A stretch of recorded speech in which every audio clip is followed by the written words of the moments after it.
Und da haben wir halt angefangen, ja, wir werden jetzt mal den Maike schlecht reden und, weiß ich nicht, den Leroy so stark oder was war der Ansatz? Oder ein Command stark oder was? Ich habe keine Ahnung, was der Ansatz war.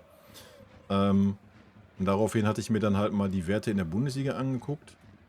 Da brauchen wir gar nicht drüber reden, aber ich kann ja auch mal in die Werte reinschauen. Ich meine, ich bin ja nicht der Typ, der auf Statistiken steht. Aber das habe ich nicht verstanden. Das habe ich nicht verstanden. Das gegen mir... Das war wild. Wie man angefangen hat, den einzigsten Außenbahnspieler, der wirklich bei uns performt diese Saison, irgendwie schlecht zu reden. Ja, er performt nicht mehr. What the hell? Hä? Was ein dummes Zeug, Alter. Nee, habe ich gar nicht verstanden.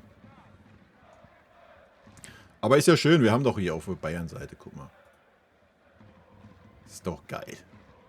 Hier, wir werden mit Statistiken erschlagen.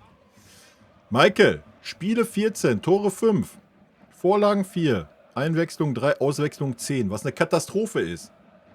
Das ist wirklich eine Katastrophe, dass dieser Mensch einfach nicht durchspielen darf bei uns. Die nächste Kanone. Kingsley Coman, Spiele 13, Tore 3, Vorlagen 2. Ja. Suchen wir mal Serge. Spiele 9, Tore 2, Vorlagen 2. Und dann gucken wir uns mal den Weltstar Leroy Sané an, oder? Der ja von allen so gefeiert wird. Der ist ja einfach der geilste Spieler in unserer ganzen Mannschaft. Spiele 10, Tore 2, Vorlagen 1. Ja. Das ist auf alle Spiele bezogen, ne? Nicht auf Bundesliga. Wir könnten nur, oder ist das nur Bundesliga? Ne, ist nur Bundesliga. Warte mal, können wir alle Wettbewerbe machen?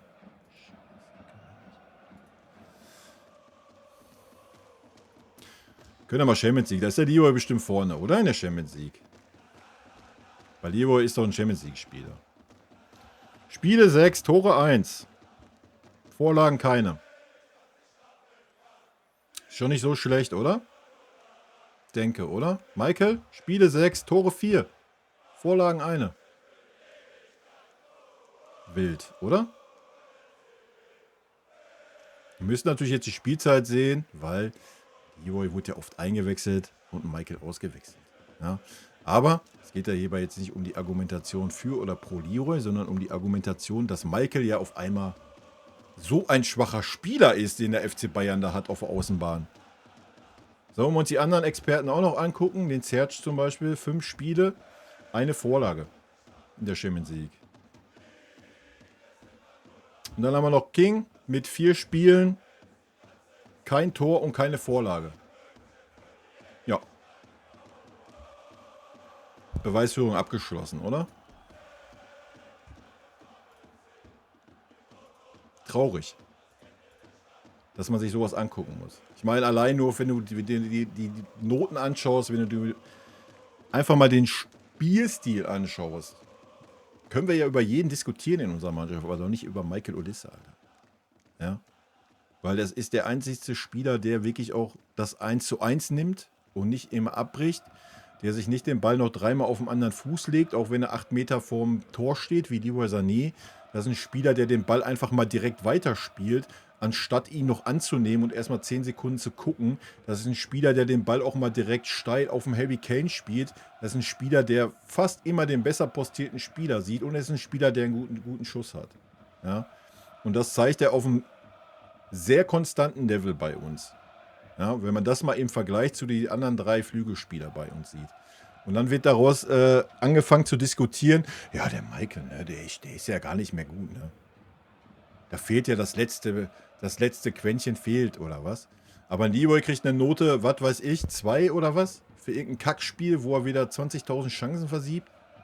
Katastrophe, was manche Spieler für ein Standing in der Öffentlichkeit haben. Ne? Ein völlig unbegründetes. Und manche Spieler einfach super... Was? Oh ja, der kommt von aus England, den kennt keine Sau, der kann ja gar nichts, der hat kein Standing. Krieg ich einen Kackreiz bei. Aber schön, dass wir das mal kurz gezeigt haben. Sehr gut. War mir ein Bedürfnis, Leute.